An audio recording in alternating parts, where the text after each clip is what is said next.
Assalamualaikum warahmatullahi wabarakatuh. Rahayu, rahayu, rahayu.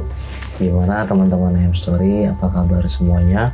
Semoga selalu dalam keadaan sehat walafiat dan selalu dalam lindungan Allah Subhanahu wa taala. Amin. Allahumma amin.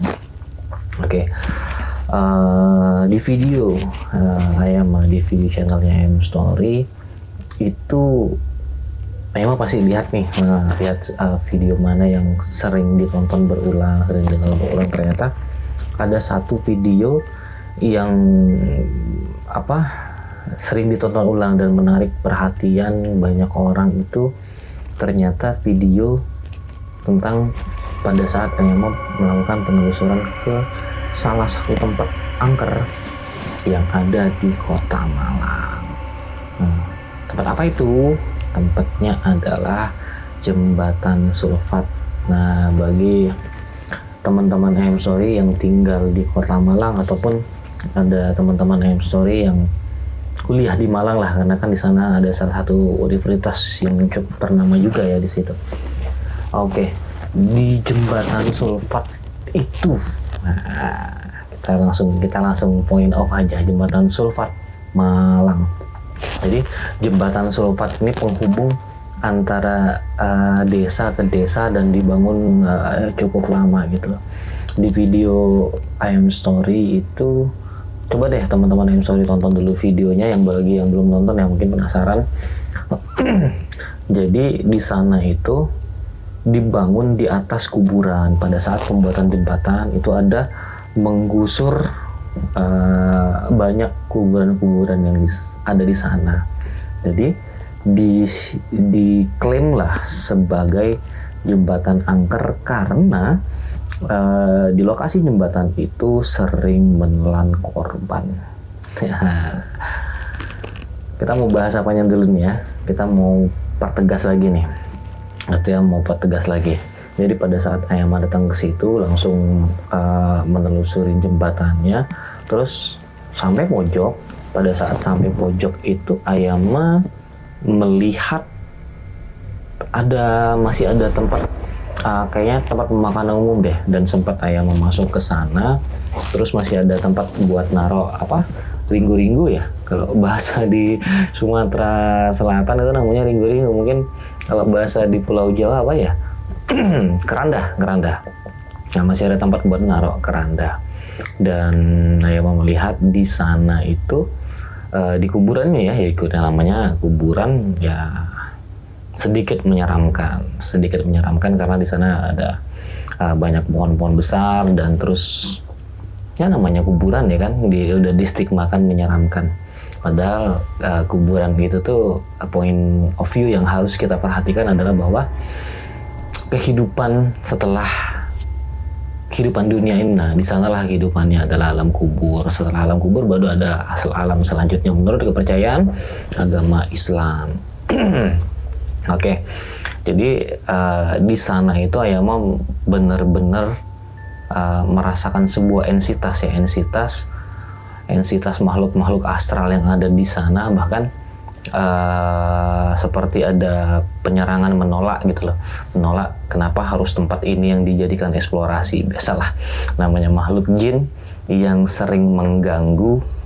Itu pasti ketika kita kunjungin tempatnya yang dikatakan di sini tempat angker, itu pasti akan melakukan sebuah entitas penyerangan, maupun itu secara bisikan ataupun energi yang menyerang. Cuman apakah di jembatan itu ada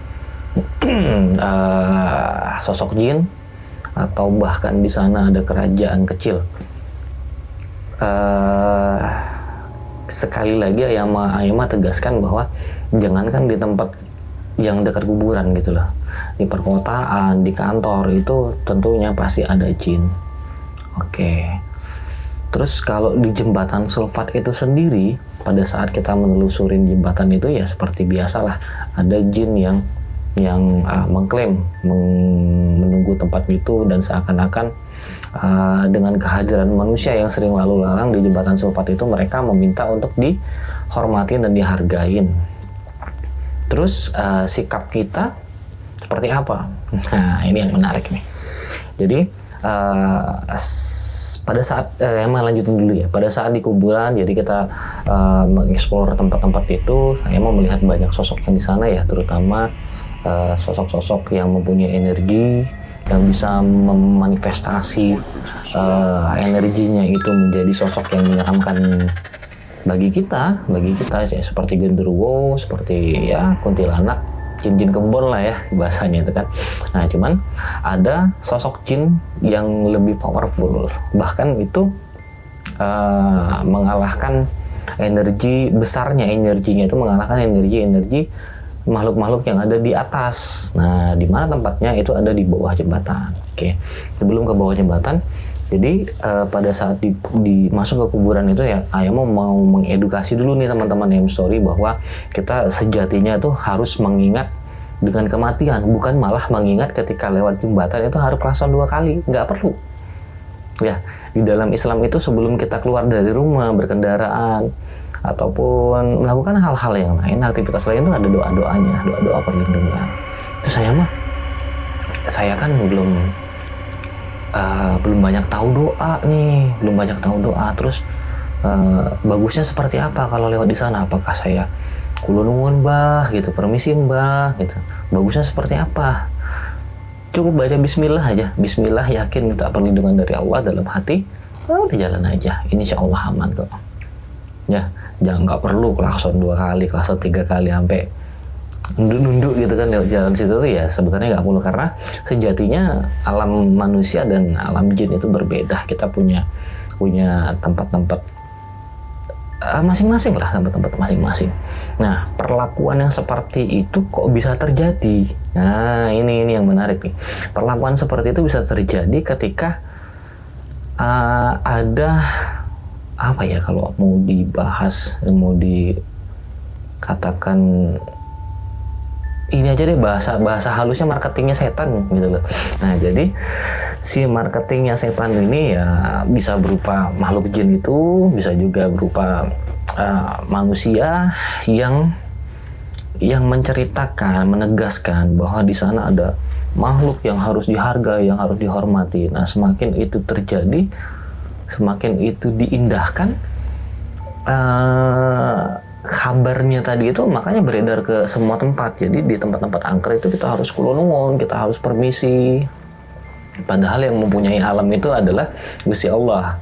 Ada bagusnya kita minta perlindungan dengan Allah. Insya Allah akan dijaga sama Allah melalui perantara makhluknya yang mungkin dijaga sama malaikat ya kan, ketika kita melewati tempat-tempat seperti itu. Tapi kita juga harus mawas diri, baca doa, minta perlindungan dari Allah Subhanahu wa Ta'ala. Nah, kita balik lagi, intensitas jin di sana itu dia harus diklaimkan sebagai makhluk yang menghuni di sana, minta dihargai tinggi. Efeknya apa? Efeknya ketika kita melakukan hal seperti itu, ini akan tipis keyakinan masuk ke ranahnya syirik gitu loh. Jadi kita menghargai makhluk itu betul, boleh kita menghargai makhluk ya. Makhluk yang ada di muka bumi ini kan banyak gitu kan, nah, ada hewan juga, ada tumbuhan juga. Nah, sejatinya kalau kita menghargai makhluk di sana ya nggak apa-apa menghargai makhluk. Contohnya di kasus ini kan kita menghargai jin, kita baca doa perlindungan, minta perlindungan dari Allah, kita lewat aja tempat di sana, kita tahu nih umpama di sana ada makhluk, ya udah kita tanamkan dalam batin ya, alamku, dengan kehadiranku sini, yang menghargai keberadaanmu di sini, dan tolong hargain juga keberadaan saya sebagai manusia di sini untuk lewat di sini. Dan saya nggak perlu klakson tantin untuk meminta izin secara tertentu gitu kepada makhluk jin itu. Ya udah, lewat aja biasa aja. Oke, itu yang bagian atas nih. Terus yang di bagian bawah, nah ini waktu ayam kesana itu, saya melihat sebuah jalan kayak menapaki tangga gitu loh. Jadi ada tangga ke bawah untuk kita masuk ke dalam kita masuk ke bawahnya jembatan, dan itu ada aliran sungai. Jadi ayam mau turun, begitu turun itu kan langsung ada jembatan kecil tuh. Nah, pada saat di jembatan kecil tuh ayam ngerasain sebuah energi yang biasanya energi-energi ini ada di pagar-pagarnya atau ada di gerbang-gerbangnya alam untuk masuk ke sana gitu loh, atau gerbangnya masuk ke kerajaannya mereka. Ini Ayama disclaimer dulu, itu bukan seperti kerajaan kayak keraton ada gerbang gitu, ada rumahnya gitu, nggak seperti itu. Jadi di jembatan Sulfat itu sendiri menurut pandangan Ayama ya, ini kalau mungkin pandangan teman-teman Sorry atau para spiritualis yang lain itu mungkin beda pandangan ya, biasa karena ya Ayama kan pengalamannya masih sedikit. Jadi di sana itu Ayama melihat sebuah kayak perkumpulan aja nih, jadi kayak geng gitu loh. Tapi makhluknya juga lumayan banyak gitu, makhluknya ratusan hampir ribuan lah. Tapi itu bukan berbentuk sebuah kerajaan yang ada keraton. Ada singgahsana, tetap ada singgahsana kursinya si Buto. Kalau yang melihat di sana energi tertinggi itu yang membulatkan energi atau mengintensitaskan seperti Buto Ijo. Nah, jadi di sana ada Buto Ijo dan dia mengklaim bahwa kasus kecelakaan yang mobil itu sampai terjun ke jembatan ke bawah jembatan Sulfat itu diklaim bahwa dia meminta korban. Nah, itu kan. Lalu sebenarnya nggak ada yang seperti itu, memang udah waktunya ajalnya aja. Udah waktu kecelakaan di sananya aja. Terus hal yang menarik lagi, kok bisa sih? Nah, ini kok bisa? Tadi kan Ayama bilang bahwa di sana itu memang banyak makhluk dan kita nggak perlu lagi memohon kulon seperti itu. Tapi kok masih ada aja yang kecelakaan. Jadi gini, teman-teman Sorry, jembatan Sulfat itu tikungannya tajam. Jadi ketika kita lewat ini jembatan Sulfat lurus nih. Jadi kita belok ke begitu selesai jembatan itu langsung ada tikungan dan tajam. Jadi ketika lewat jembatan yang mana jembatan itu di ujungnya ada tikungan yang tajam, ya kita harus benar-benar fokus pada saat kita berkendara. Nah, fokusnya itu bisa bertambah ketika kita minta doa dan memanjatkan doa kepada Allah, meminta perlindungan. Ya, harus tetap mawas diri. Itu berlaku juga ke tempat-tempat yang angker. Nah, ini yang selalu menjadi perhatian Ayama. Kenapa sih mendatangi tempat-tempat angker, mendatangi tempat-tempat angker? Sebenarnya ada dua harapan mendatangi tempat angker. Yang pertama, tempat angker itu katakanlah rumah angker. Rumah angker itu mau dijual dengan harga rumah yang murah gitu loh. Umpama rumah biasanya harganya katakanlah 500 juta. Karena dia angker mau dijual 150 juta. Ayama mau. Kalau ada tempat seperti itu, apalagi lokasinya strategis, Ayama mau gitu. Terus harapan yang kedua, kalau memang tempat itu tempat usaha tapi sudah dikatakan angker dan tempat itu strategis untuk usaha, itu bisa difungsikan kembali. Harapan Ayama masih seperti itu. Jangan takut, karena kita kan beda alam. Ya, kita tinggal bicara aja baik-baik sama jin itu. Oke, teman-teman Sorry, jangan takut ke tempat angker. Seperti tagline-nya, hilangkan rasa takut bersama Sorry. Ya, sekian dari Ayama.